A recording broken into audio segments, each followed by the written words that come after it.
Good afternoon, everyone. I am Presimar A. Caballeda, and for today, we're going to discuss the instructional materials and development process. So, first, we will define what is instructional material. Instructional materials are the content or information conveyed within a course. The best instructional materials are aligned with all other elements in the course, including the objectives, assessments, and activities.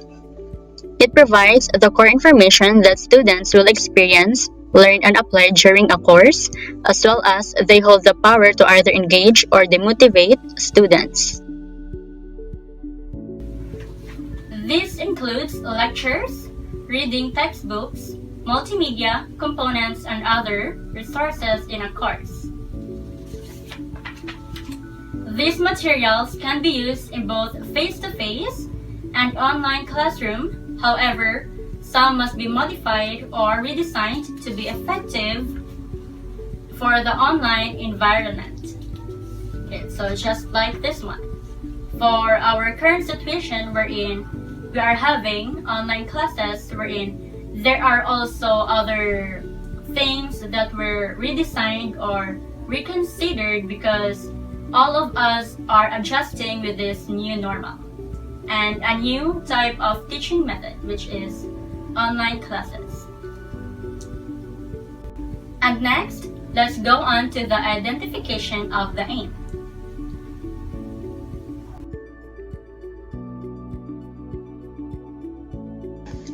How the aims are selected. First, list the print materials that are used across the curriculum. Second, consider the instructional context in which they are used. Third, select which formats the students needs. And last, fourth, determine which materials are needed in the selected formats. The team gathers information about the print instructional materials used across the curriculum, which their students will participate in making lists. Consider the students' skills, needs, and preferences. So, just like on this picture, so the first picture you can see that the instructional material that is used is a telescope, which supports the student's needs in his or in her astrology class. Then for the second picture, it is an art class wherein another student's need was also being catered, or the skill is being fostered. Since there are no two learners are alike, different approaches should be considered.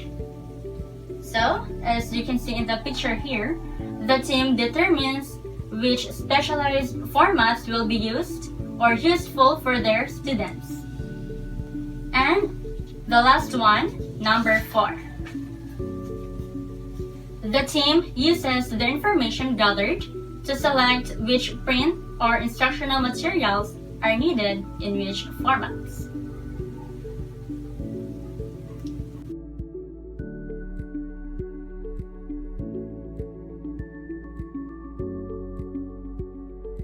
So now, let's proceed to the next topic, which is outlining the means of achieving the aims.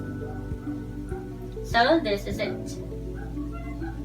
And for number 1, materials should fit the objectives of the course and unit plan. Okay, for example, as we make our lesson plan, we have there the objectives, wherein the students must be able to achieve the cognitive and the psychomotor and affective of the objectives. And number 2, the students must relate facts to few basic ideas and concepts. Then, let's now go to the third one.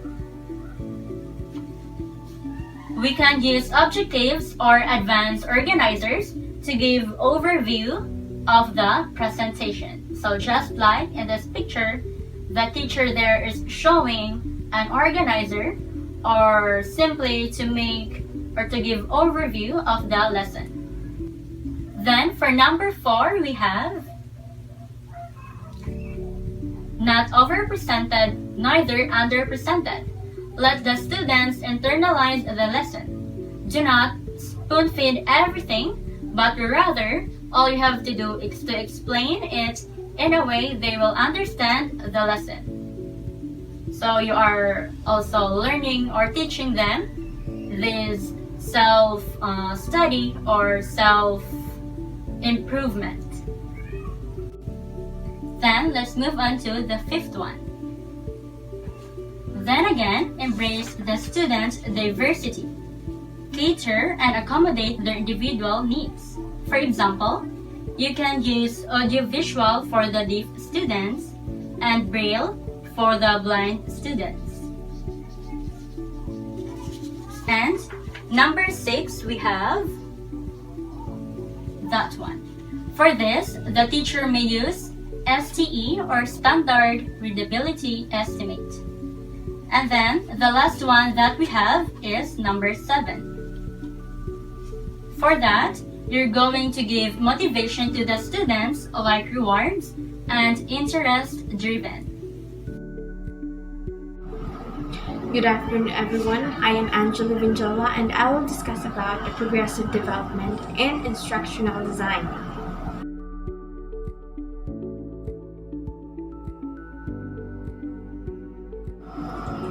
Progressive development, it incorporates the cooperative learning, multi-age approaches, whole languages, and learning strategies of students, and using alternative instructional design in implementing the learning process. Instructional design and progressive development. Instructional design must aid both teacher and student in the teaching process respectively. Of course, instructional design must support the teacher's subject matter to effectively implement the learning process.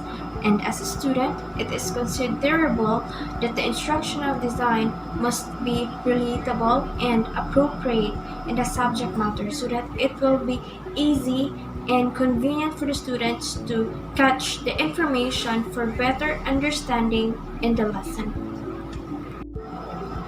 Second, teachers must recognize that learning is a complicated process. Yes, considering the internal factors such as attitudes and belief, external factors such as the societal and environmental factors. As a teacher, you must be aware on how to deal with these complicated factors in exerting knowledge to students.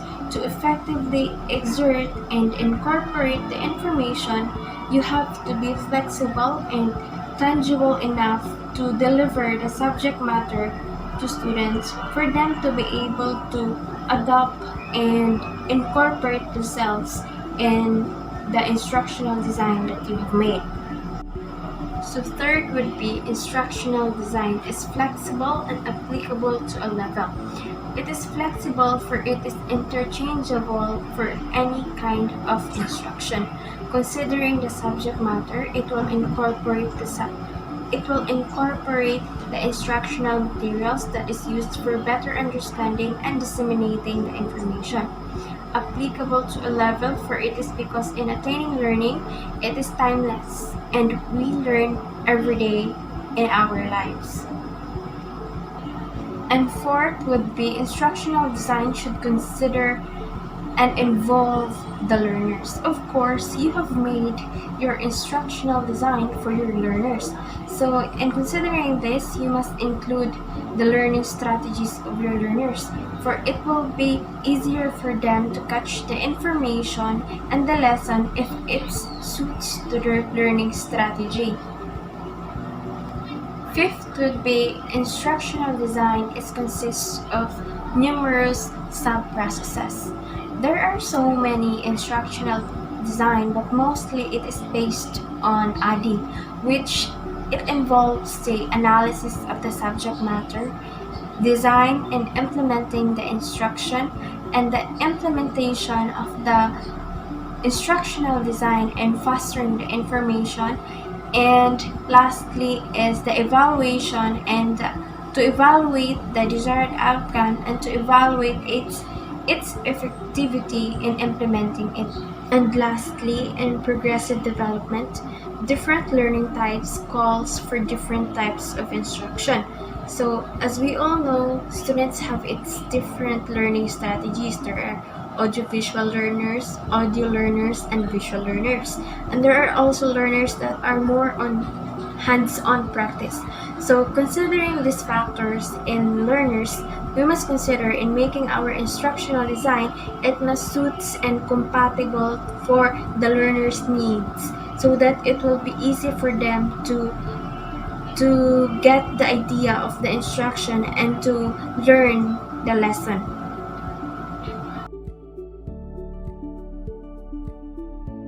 Next would be developing instructional materials. As a teacher, it is important to develop instructional materials, for it is because it will refine the capabilities of a teacher, and also it can develop its creativity in making the instructional materials attractive to your students. First to consider in developing instructional materials is make a list or note on the materials that you can use to teach the subject matter, such as you can research books, websites, making instructional design, concepts, maps to deliver the information effectively to your students. And also, you should also search for the kinds of instructions that you should use to make the delivery of your subject matter effective and efficient. And second would be consider the students that you will teach. So consider your students, let it be relevant and appropriate to them. Third would be choose the best in your list, especially in the types of the instructions that you have prepared.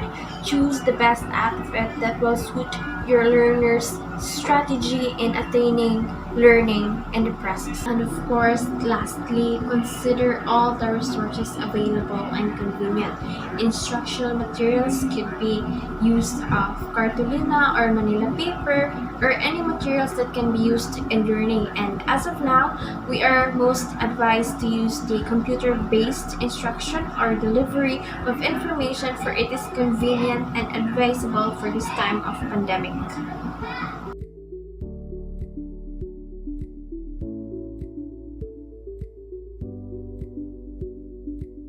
So first is the external evaluation, which it includes about what the book tells about itself. It includes the author's name, the publisher, the publication date, and the intended audience and the proficiency level. So second would be internal evaluation. It is an in-depth investigation of the value of the material. In relation to it, it is evaluating its objectives, principles, lesson designs, and assessments procedures that are applicable and relevant to the instructional materials that will be used in instruction. And last would be the overall evaluation of the material, and it has the relation to the usability on how the material can be used in fostering the knowledge. Generability on how can this material be useful in the group of individual in the society. Adaptability on how far can it be used in fostering knowledge in different way. The flexibility on how it can be used in different way, and the interchanging dynamics of the society and in the interchanging dynamics of the different instructional material or instructional design being implemented and evaluated. If you have any clarifications and questions, just approach us, guys. Thank you and God bless everyone.